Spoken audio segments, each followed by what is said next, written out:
active lifestyle naman for children ang focus ng isang event na ginanap kamakailan lang. Nag-enjoy naman kaya ang kids sa activities at sports na inihanda nila? Let's all watch this. Enhancement of physical and mental development. Yan ang isa sa pinaka-importanting epekto ng sports sa mga bata. Sa paglalaro ng sports, ang mga bata ay maaring mag-develop ng physical skills. Matutuhan ang maging isang team member, make new friends, have fun, at improve ang kanilang self-esteem.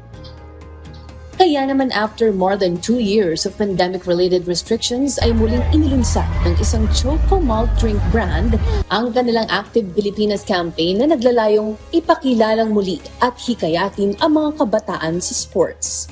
Kasabay nito ay ibinahagi rin nila ang kanilang mga plano ngayong 2026 sa ilalim ng nasabing kampanya.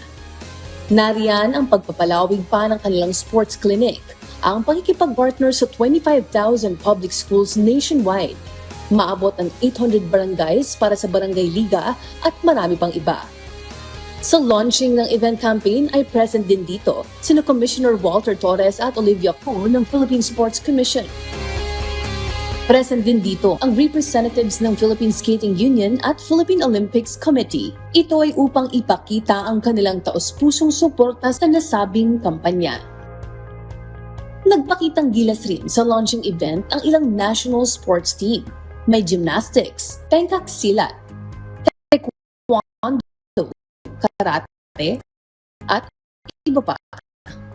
Dito ang brand ambassador na prefer na si Alex Ayala.